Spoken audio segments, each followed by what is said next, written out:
पूर्णिया में इफ्तार पार्टी के बहाने जिले की सियासत गर्मा गई है। शनिवार को आरजेडी और निर्दलीय सांसद पप्पू यादव की ओर से इफ्तार पार्टी का आयोजन किया गया। आरजेडी की ओर से डगरुआ के बेलगच्छी में आयोजित की गई इफ्तार पार्टी में नेता प्रतिपक्ष तेजस्वी यादव खुद शरीक हुए। दूसरी तरफ निर्दलीय सांसद पप्पू यादव की ओर से जिला स्कूल ग्राउंड में इफ्तार पार्टी का आयोजन किया गया। इफ्तार पार्टी के बहाने दोनों की नजर मुस्लिम यादव वोटरों पर रही। इफ्तार पार्टी के दौरान तेजस्वी ये कहते हुए नजर आए कि सांप्रदायिक शक्तियों से लड़ने के लिए हमेशा आप सभी ने लालू और तेजस्वी के हाथ को मजबूत किया है। सीमांचल में उनकी पार्टी अपनी शक्ति को और बढ़ाएगी। तेजस्वी यादव ने कहा कि मैं और मेरी पार्टी और मेरे पिता हमेशा आप लोगों के साथ खड़े रहेंगे, सत्ता रहे या ना रहे, हमें इसकी चिंता नहीं है। तेजस्वी यादव ने क्या कुछ कहा, जरा एक बार आप सुन लीजिए।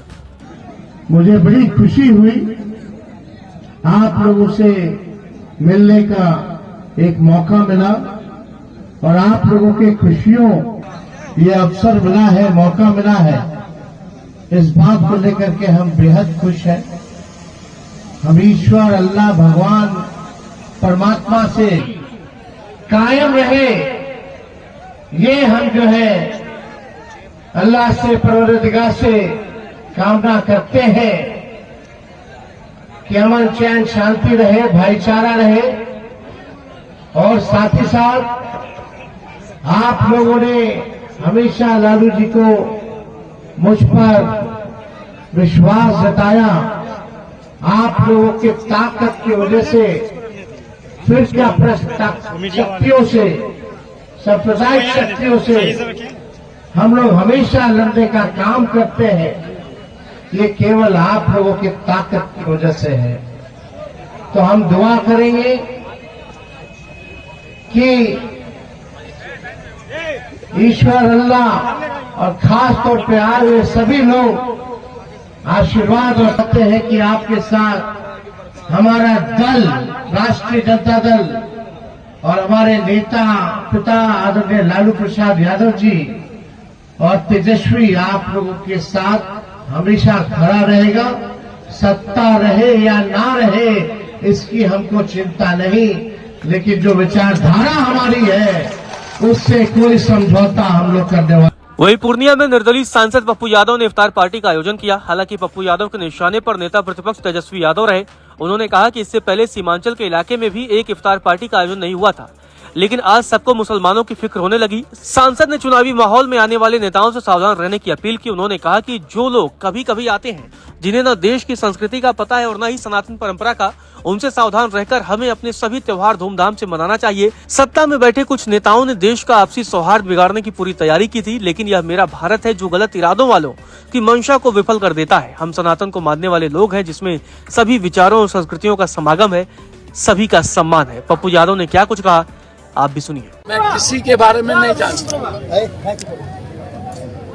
आजाद हिंदुस्तान के बाद कितने बार कौन कौन लोग, जब चुनाव मौसम आता है तो सभी तरह के पर्व लोगों को याद आ जाते हैं। चुनाव खत्म होते ही लोग भूल जाएंगे दीपावली, होली, रामनवमी, भूल जाएंगे लोग छठ, भूल जाएंगे रोजा।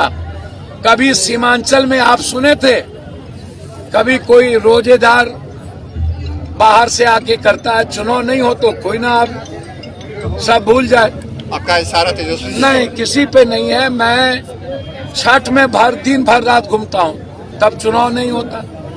होली में चुनाव नहीं होता, दुर्गा पूजा में चुनाव नहीं होता, हर साल चुनाव नहीं होता। हर साल ईद होती है तब चुनाव नहीं होता। इसी साल क्यों? इसी साल लोगों को रोजा और पर्व याद क्यों आता है? इसी साल नफरत को तेज क्यों की जाती है? इसीलिए हम लोग यहाँ बड़ा संदेश दे रहे हैं और सबको चाहिए, सही कहा, टीका टोपी हमारी जो संस्कृति है, यह हमारी संस्कृति पगड़ी भी है, हमारी संस्कृति अपो दीपो भाभा भी है, हमारी संस्कृति बिल्कुल जीसस क्राइस्ट भी है, हमारी संस्कृति इस्लाम भी है, हमारी संस्कृति शिव है, हमारी संस्कृति कृष्ण का कर्म है, हमारी संस्कृति राम की मर्यादा है, हमारी संस्कृति गुरु गोविंद गुरु नानक देव जी की कुर्बानी है, हमारी संस्कृति कबीर का इंसानियत और मानवता है। हमारी संस्कृति महर्षि की साधना है। हमारी संस्कृति बुद्ध और इस्लाम के प्रेम के रास्ते चलने का है और उसी रास्ते हम संकल्पित होकर के इस बिहार की आजादी, बिहार के लोगों का विकास, उसकी तरक्की, उसकी खुशियों के लिए हम सब आज एक यहाँ पर जुटे हैं और यही हमारी